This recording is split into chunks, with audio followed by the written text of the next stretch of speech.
So when it comes to sewing, I always seem to remember the bad parts. I remember the raw edges, the discomfort of wearing it, also the disposability of it on my sewing projects. That means that part of me just wants to move on to the next year in the hope of making better stuff, learning from my mistakes. But at the same time, especially looking back at 2024, I've made a lot and it kind of deserves to be in the spotlight for a bit. I've invested so much time and money in these projects, and I will admit there are some fantastic things in here that I can be proud of. So today I will be going through everything I made in 2024 in chronological order. For transparency's sake, I will be putting the time and money spent on the screen as well. But that does come with a few disclaimers. When it comes to hours, this does cover drafting patterns, cutting, pressing, sewing. It doesn't include researching, and not all hours are created equal, because sometimes I put in all of distracted hours, just putting on rhinestones while watching a movie. But especially close to deadlines, I'm also tending to have really these deadline crunching hours where I get a lot done in 1 hour. And when it comes to the estimated costs, I do get a lot of sewing related supplies cheaper by working in a fabric store. And while I do track everything I spent on sewing, I don't track them per project, and that's mainly because I tend to buy the same fabrics or sequins or thread for multiple projects. So some projects will be more accurate than others. Alright, so let's start off with January. And that's already a project I don't have in possession anymore. So this is a quilt I made for my mother's birthday. So this is my 5th quilt and my first non-Taylor Swift quilt. And what I did is basically taking family photos and made foundation paper piecing patterns out of them. I try to keep it simplistic. The thing about foundation paper piecing is that it's very repetitive. I'm not sure how I feel about the facelessness of it. It's a very common fan-made merchandise practice, which I'm not a big fan of, but I've been also struggling to see how I could have incorporated faces in a proper, good-looking way.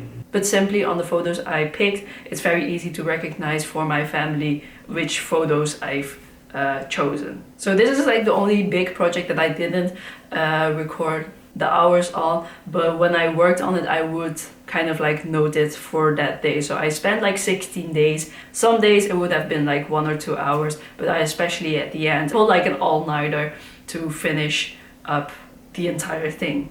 So my only project in February is this Disneyland Paris coat. The pattern is for like a windbreaker kind of jacket, but I put in like a quilted fabric inside to make it a bit warmer. And this is a perfect example where I think this is a bad project, but now that I'm wearing it, it feels alright. This was made to keep me warm.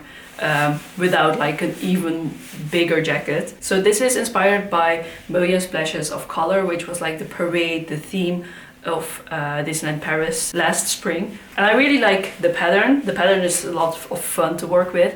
And I'm also surprised that I made like this kind of extreme colorful print work. I break it up with a lot of white as well. So that helps a lot. So I used fabric paint to kind of put in some Disney related details. I kind of had different things in mind for the back, but this is what I ended up with. But I'm not a very big fan of these stripes that I made. It just looks bad, to be honest. The hoodie is a bit pointy, but I can live with it. This fabric also made it very bulky, and that's why I didn't really like it. It feels less stiff than I remembered. I kind of hate that I don't have like the typical clothing rack that all the sewing YouTubers have. So the next project is also not in my possession anymore. A small corset based on the bodysuit that Taylor wears for the Eras tour. This Broderick pattern is one of my favorites. I've made it a lot of times. So it's kind of like a quick project to do when I don't feel like working with big amounts of fabric. So I used sequined fabrics to kind of represent the rhinestones, because I don't feel like rhinestoning my own bodysuit. So this was kind of like a time-saving way to make the bodysuit into a piece. I do think it's a little pink though, like the actual bodysuit is like flesh colored, and then there are rhinestones on top, but this mesh and sequins were already very pink. My issue was that I used to fit in a size 12 of this pattern, and while I could make it work, it's not comfortable, and it's also very hard to style because I'm not a very fashion person. So I made this in combination with a different project, but that combination didn't work at all. So a few months down, I decided to sell this on Vinted, and it was gone in like 2 or 3 hours. I hope the person is happy with it and got to style it better than I could have ever done. So this is perfectly an example of what I said, that the estimated cost is really hard to determine for a piece like this, because I bought more fabric in case I want to make another one. I bought a lot of colors of sequins, which gets very expensive, but I only use a very small portion of it. So I currently have made 2 of this style of corset, and the total cost was like 120 euros, and then I divided it by 2. But obviously, if I would make another one, it would bring the cost down. I'm very proud of what I've been able to do with the surprise song dresses. This is my second surprise song dress. I made the blue one first, and that was really a test, and you can tell that it's not the best quality, and I'm not sure if I can still fix it.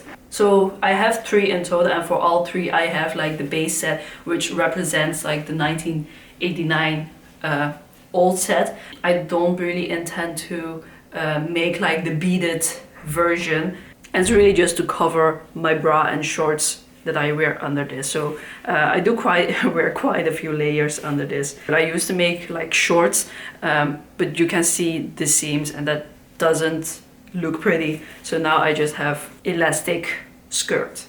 I've also been able to make shoe covers for each set, but the green one just didn't really work out, but my little boots are already green, so I don't mind just wearing that under this outfit. So my hack of getting just like cheap plissé fabrics is to just buy pleated suits or dresses. This is made from 2 pleated suits.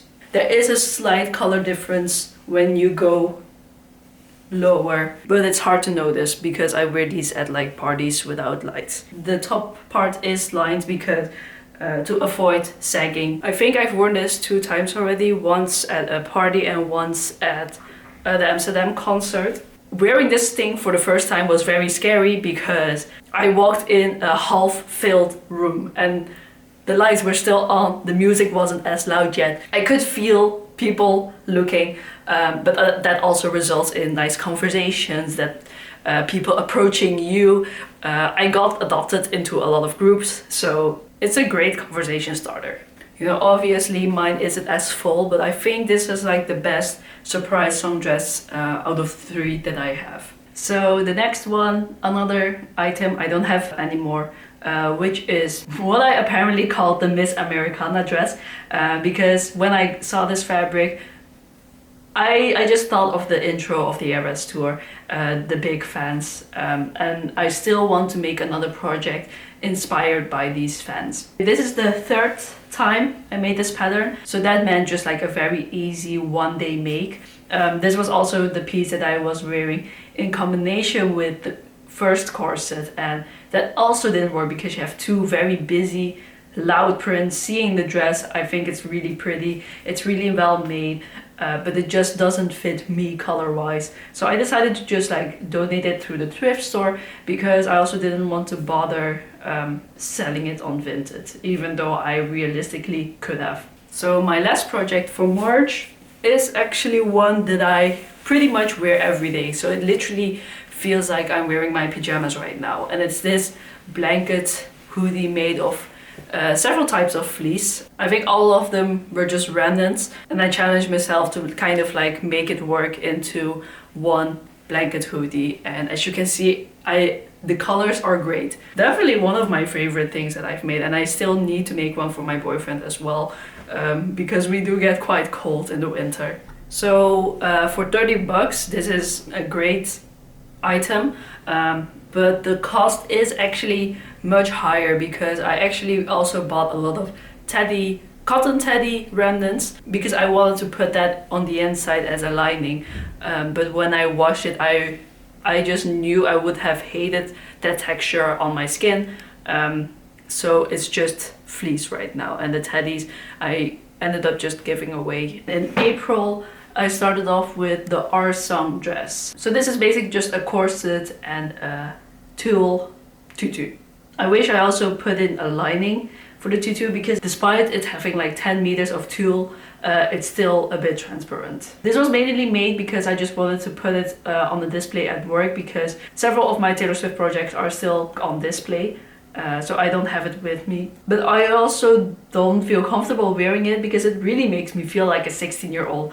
Which makes sense because that's also Taylor's age when she was doing our song. But I've been able to get use out of both pieces. I really wanted to make the yellow surprise song dress because at that stage the yellow surprise song dress has gotten the reputation of being the most crowd damaging, because when she would wear this dress she would play the saddest songs or just like to play the most emotional songs. I think when it comes to Eras Tour outfits, the yellow is also one that I consider my favorite. So just like the green dress, I made a little set, skirt and a little top. But I decided to approach the dress itself differently, because at first I really valued the accuracy, like having it being one wrap piece. But this time I had such a great dress to start off with, which was already like this tiered yellow pleated fabric dress. This is also the kind of fabric that I really wanted all of my surprise song dresses to be made with, but I ended up finding a lot of kind of like this shiny polyester pleated fabric. It would have been a shame to really cut up the dress to make it fit like the other ones. So what I did instead was just made it into a two-piece. So I wasn't sure if I wanted to put this dress in this video because I don't consider it officially done, despite having already worn this 3 times. But the thing is, it's very unfinished. Like there's raw and fraying edges all over here and in the front where I cut the dress apart. This space is quite empty and I want to add another tier of pleated fabric. Lined the top, but this one didn't go as smoothly, which is unfortunate. And I decided to put like the smaller tiers on the top so it covers the waist of the skirt. So now you have the same effect, but now as a 2-piece rather than one long dress. But it doesn't sit perfectly, so while this fabric has my preference, I do think the green dress was just made better. I love the fact that I have the surprise song dresses in my closet, even though they're obviously not as perfect as the real thing. But I think this is the fun of like cosplay and recreating outfits that you see in real life. So time and cost wise, the next project is a bit insignificant because it's one that I kind of already made in 2022, but I really wanted to finish some projects this year, so all I had to do was just adding eyelets to this Van Gogh bodice. And it's actually reversible because on one side I have the Starry Night and on the other I have the flowers. But again, I don't fit in size 12 of this pattern anymore, so I ended up also selling this one, and like a mom bought it for her daughter, so I don't have anything to complain about. I'm so sorry for my lighting situation because it's really bad in this house, but I'm also not sure if it's worth it to get filming lights because I don't really post these kinds of YouTube videos anymore. So again, in April I just really wanted to get as many projects out as possible. So this is also a fabric that I already had in my stash for 1 or 2 years. I made it into a little blazer. So I started off with making it from a specific pattern. As you can see, it has that vent. But I really took kind of like a shortcut when it comes to the sleeves because I prefer the 3/4 sleeve, but it doesn't really feel heavy. The thing is, I'm not sure how I feel about this shirt. Maybe I should just put in buttons and just kind of wear it as like a button up. But obviously I do have this interest in variegated plants, so just like the white and green print is really pretty. But it's like I finished this project to finish stuff from my stash, but also at what cost. But I can't complain. It's a very, very pretty fabric. I lined it so it does make it a bit colder, which is a bit uncomfortable to wear. Even better for in summer or when it gets warmer. So the next dress is a linen dress, also kind of in the same theme of the variegated plants saga. I have one more fabric kind of with the same theme, but that one is kind of a failed project and I'm trying really hard to recover it because I do think it was quite an expensive fabric. So I copied this pattern from a fast fashion dress that I bought second hand, which is just like a large t-shirt with a band for the waist. I do think it's a little bit itchy, but I should wear more of these dresses because they're just very easy for especially warmer weather. And just looking at the viewfinder, and I do kind of look like a granny, I think. My final opinion is a bit but again, it's a very just like comfortable throw-on dress. The thing is, after like 2 washes, it already started fraying and coming loose.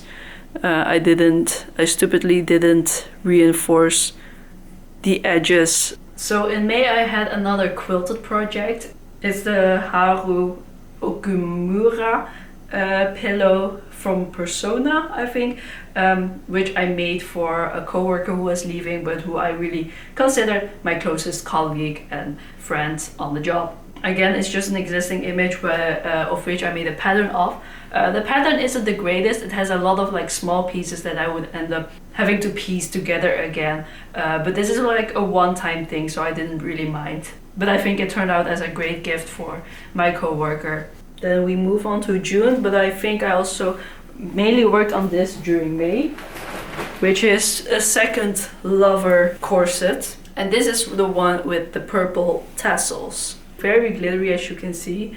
I do think I could have done something with the bag. I do fit this one, but I kind of hate doing all the ribbons, and this one is also for sale right now. Compared to the pink blue bodysuit corset, this one is kind of really like a if you know you know kind of situation. So I'm not sure if like a non-Swiftie would buy this.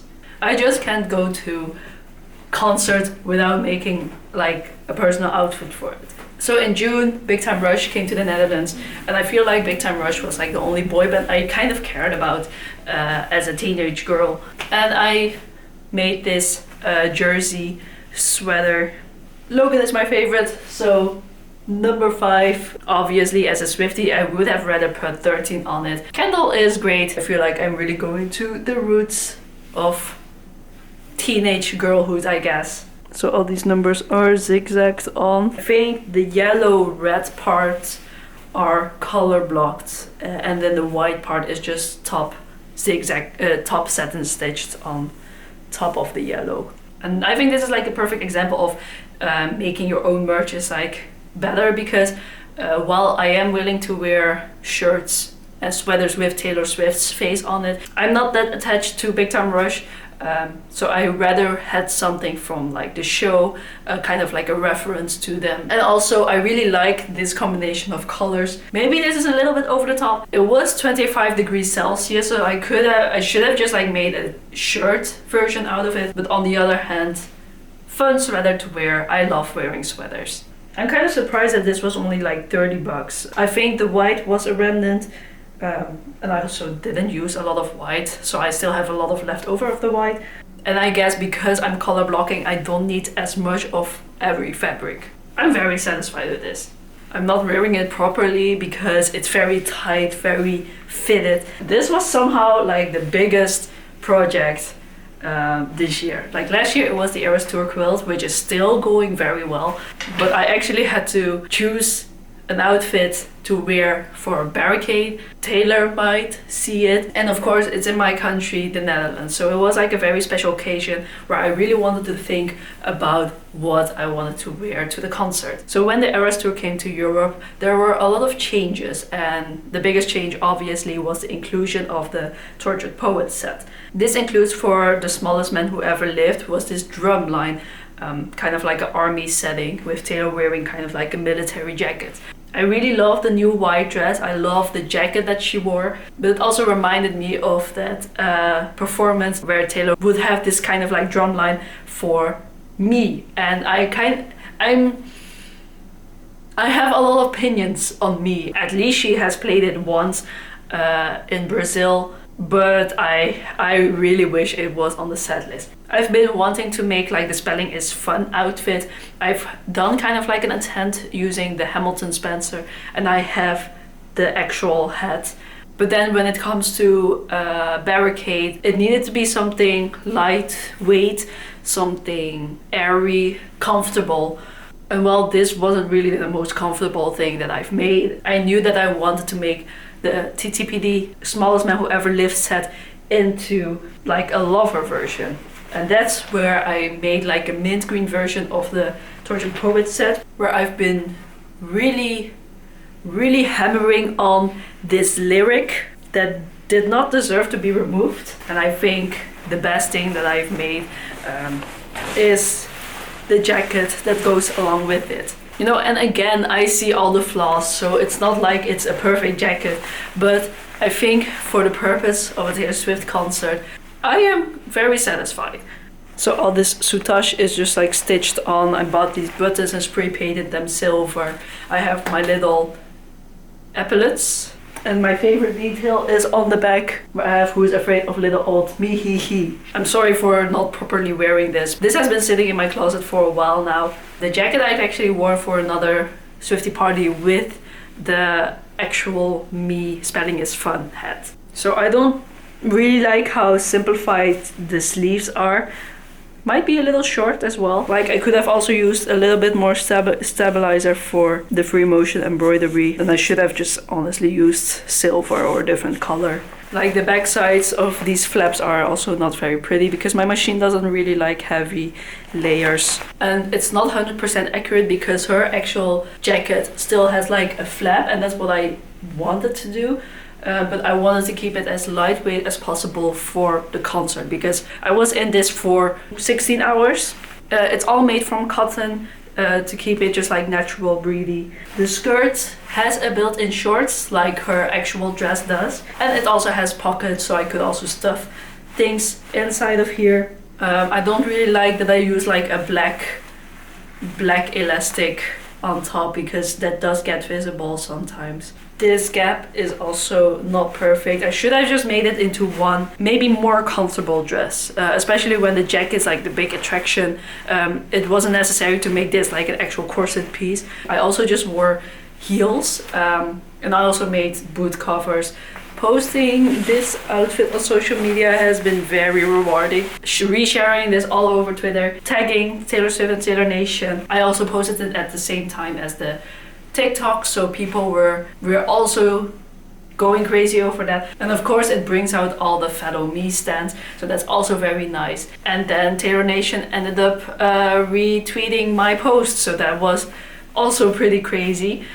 They also reshared my post on Instagram when I made it to Barricade. So this weekend was pretty much like my teenage self dreams come true. I really don't have any words for it because it was such a crazy weekend, but also so rewarding because I really get to share an idea that I had. I get to make it and then just share it to the world, and I think the best thing is I finished this on time, so I could actually like also make some bracelets, kind of focus on being excited for the day itself. So it was a very spectacular weekend. So the next day I wore the green Surprise Zone dress, and I actually wasn't really sure what I wanted to wear on the third day because I feel like I had so many more plans, but I spent the entire June working on the me costume. So I decided to pull a very old one out of the closet, but it needed some modifications. So this isn't a dress that I made this year, but I did modify it based on what I know now about dressmaking and sewing. The Love Story dress is one of my first sewing projects, very ambitious. I also didn't really use the correct fabrics. So the original dress had the underskirt and the top layer of the skirt. And then the bodice was just one piece. What I did now, I get this gap between the bodice and the skirt. So I decided to just like attach the upper skirt to the bodice itself. I did this all the day off of the concert. I made this in 2020, so it's already an older dress, but I'm still surprised how, despite of course not really knowing a lot about sewing, that I applied a lot of skills that made the thing work. So this is the bodice. These parts I added onto the bodice, and I also trimmed it so it would be more concert appropriate. But this is the amount of fabric that I removed at the waist. So this is like a lot of fabrics. And there's also Velcro, because then I would wrap the multiple layers of the skirt and then just attach it like this. But this is very thick, and I'm glad it's out of the dress. It does mean that I don't have the transformation aspect of this dress anymore. Now it's just like a costume, but I'm okay with that because I also don't really have a dress to put underneath it. Taylor Nation also retweeted this dress, so thank you. I didn't even see it until like after the concert, so that was crazy. Another modification that I don't really count in my money, maybe in my time, is just modifying the Eras Tour shirt. So I bought this in medium, but everything from the Eras Tour has been quite oversized. Part of me is a bit doubtful because I feel like the oversized look was also very nice, but I feel like now it's just a little bit more fitted and I don't really drown in the shirt. So in Amsterdam I bought quite a few tapestries because it's fabric. So I decided to make my own Eras Tour jacket. Unfortunately, since TTPD came out, all the merchandise have the new logo, but I really prefer this old one with midnights in the center. I think it's just a bit better designed. I also had to find one unvinted, one to put in this jacket, and one if I want to hang up the tapestries at some point. I only did some seam matching on this side. Try to get the nice image out of it because I had quite a few of these tapestries to use. I ended up using 2.5, so the cost, retail cost, would be 50 euros for only like the tapestry part, but then I also supplied it with just like cotton to line it, and just like the black details is also just like a sturdy black canvas. A lot of improvements to make, especially around the pockets, but I think this is a very good, well done project. Maybe I will wear the black shirt too for a better contrast. I've worn this throughout my vacation in London because of course London would be kind of like the big Swiftie hub for that weekend. So I wanted something I could like wear outside of the concert days. My biggest mistake is the pocket parts. I guess when I was cutting all the pattern pieces, I didn't really understand how the pockets would come together. I didn't know I would be using the front as like the front of the pocket, and then the pretty image would actually be inside. So here you have 1989 Taylor, which unfortunately will never see the light of day, and instead over here I have debut Taylor's chest and just a white spot here, but maybe I could just like slap a patch on it or something. I was thinking of further personalizing it with like beads or friendship bracelets, but it's already such a busy jacket, so it's enough. I like using the text part as sleeves, and I also use the bracelet, the lighter bracelet band, as like the little thing to hook up the jacket. So that's also very nice detail. This doesn't have buttons because I already can feel it's too tight to actually close it up, but I also like just having these kinds of jackets open. So for the London Eras Tour concert, my boyfriend would join, and he also wanted to get into all the Swiftie dress up fun. So he requested to get the Wango Tango outfit made. I didn't make it from scratch, I just bought a white shorts, white jean jacket, and he provided a yellow t-shirt, and then I would dye it into this tie-dye rainbow colors. His daily wear is black, but his favorite album is Lover, so he thought this was a nice opportunity to actually like wear a much more colorful item. I'm personally not the biggest fan of this outfit itself, but I appreciate the fact that my boyfriend wanted to just like participate in the whole dressing up aspect of the Eras tour.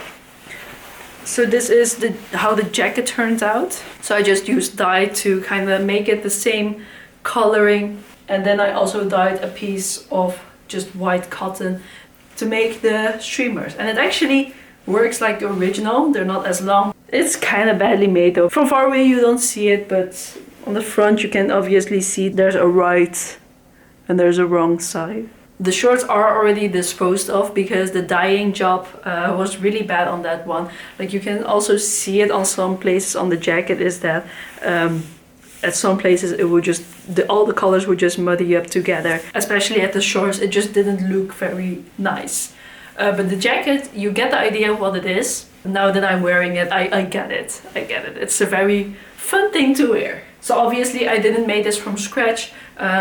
I just dyed it, but I still consider it kind of like a project because I did have to invest the time and money to make it work. Now that the Eras tour in Europe was done, I also felt like a little bit of rest because I didn't feel like I had to like create as many Eras tour outfits as possible for myself or for others. So in fall, I actually focused on going to PonyCon Holland, which is a My Little Pony event. So for PonyCon Holland, I wanted to donate something to be auctioned off for charity, and I ended up making a Pinkie Pie quilt. So this is like a replica of the quilt you see in the show, and I kept it simple for multiple reasons. I kind of wanted to test the waters. This is also for the first time a fleece backed quilt, which I personally prefer much more because I feel like the standard quilts, I don't really know how to use them, or I don't see myself using them as like blankets on the couch. Now that it's backed with fleece, it actually warms me. So I can see myself making more fleece backed quilts in the future. It's a quilt. Blanket. Amazing. It's really thick as well, so it will keep you warm. And with winter coming up, this is something you want. Yes. So let's not insult the artist, let's start at 100. Who gives me 100? 100 over there. 120?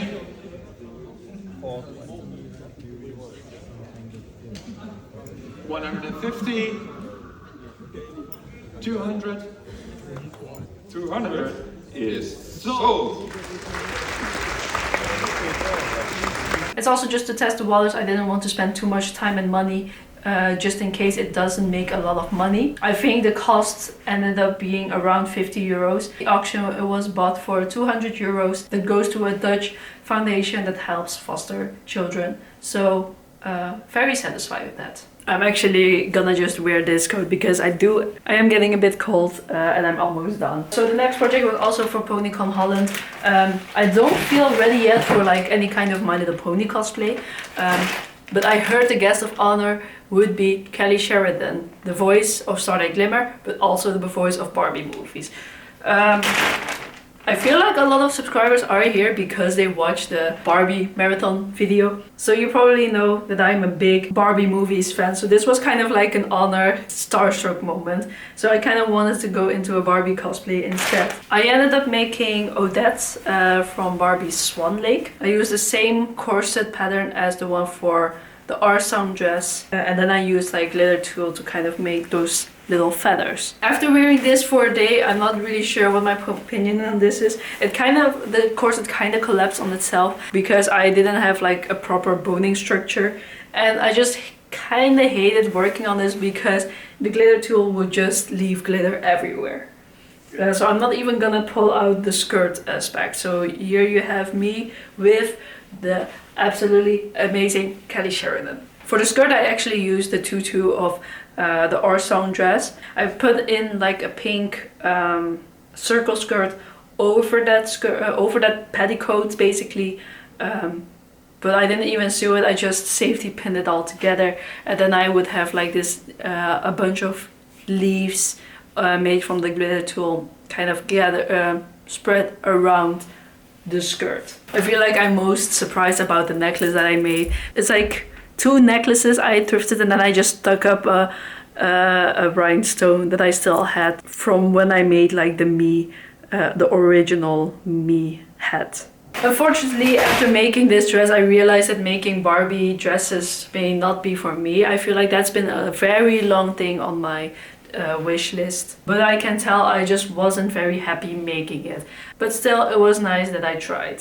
So I participated in like a Swiftie Secret Santa. I drew someone that I already like talked a bit to, and who was also really appreciative of my work that I had done. Like, she originally this summer saw my TikTok pass by, even though we weren't following each other on other socials. She is a very big Lover fan, so I made the Lover snow globe into a little pillow. Again, just self-drafted a foundation paper piecing pattern. I do think I drafted it way too detailed for the size of the pillow it turned out to be. Maybe I want to make it into an actual quilt, because those pieces would fit much better. But I put in a lot of love in it. I put in a lot of effort in it. She ended up kind of figuring out that it was gonna be me, but I feel like she really loved the gift, and I really loved making like a big gift package for her. So that was also just kind of like a project that was very meaningful to me. I feel like that was like kind of like the big proper ending of this year of sewing, but I have just a few more things left. I didn't record when I made this, but this is a skate helmet cover that I made for the usual skate evenings I go to. It was its 25th anniversary, so there were like a lot of silver themed things. But I ended up not even using it because a lot of the skates were cancelled, and I also was on vacations on many times. But this is how it would have looked like. Like, that's pretty funny. I feel like this would be a perfect skate helmet cover for a skate in Chicago, because it really looks like the bean. And my last project of 2024 were curtains. So this white thing you see in the back is actually something I made on Christmas Day, and I also have in the bedroom some curtains that I made for just like a little bit more isolation to keep the warmth in. In the bedroom it is darkening fabric, so for to keep the light out, and I inserted some rings on top so I could just slide it onto the wall. And this is just like 2 pieces of flannel stitched together, and it's attached to some IKEA rings, so that was a very easy project. And the nice thing about it is it serves as a nice background for videos, but I will also be able to use it as a design wall for my quilts, because the one that I will be making for GalaCon, I will need some design space to kind of see the progress that I've done. And that was my year in sewing. I got so much done.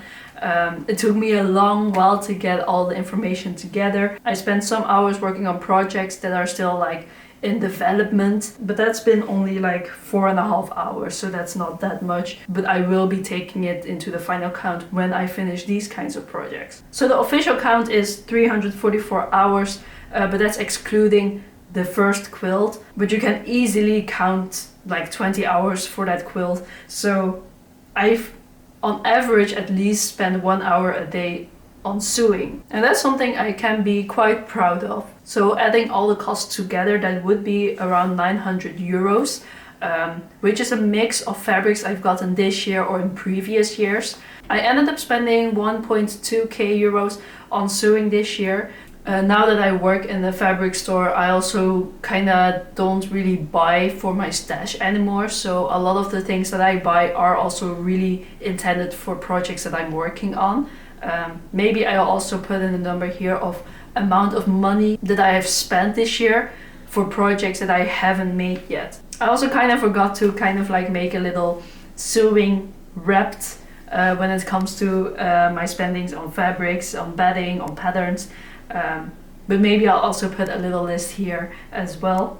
Obviously I won't be sewing as much this year because a lot of them were for the Eras tour, and I don't think there will be a lot of Swiftie parties anymore. And I also have already like a big stash of Taylor Swift costumes that I can wear to those parties if they do happen.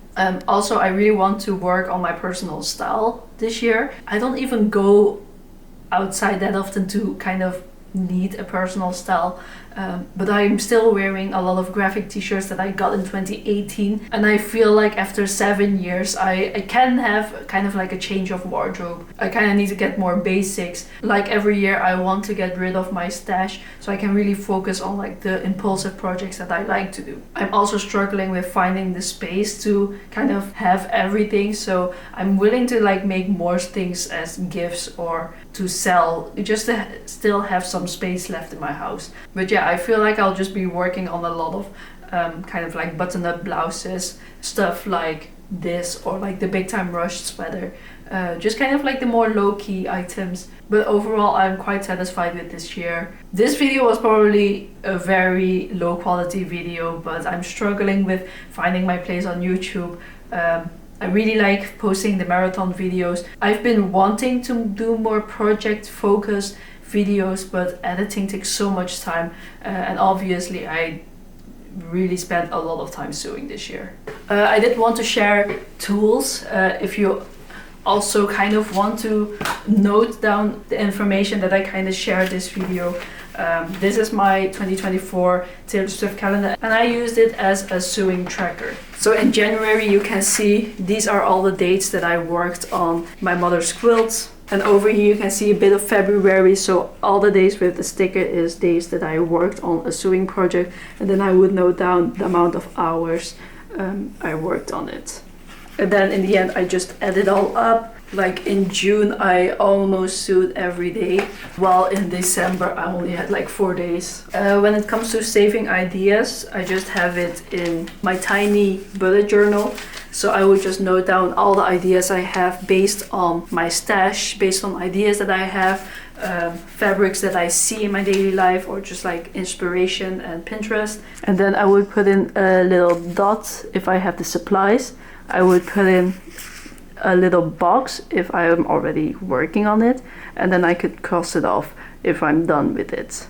All the blue marks are like Taylor Swift projects, so as you can see it was a very Taylor Swift heavy year. And then sometimes I would just like cross off projects because then I just realize I don't have the time or enough interest to work on them, which is also really refreshing because I can see that not all ideas have to be executed. This is like my sewing related files where I just like keep track of all my sewing related purchases. I divide it by yardage, the article, and then the price, so I can easily add up how many meters I've bought and how much I've spent on fabric.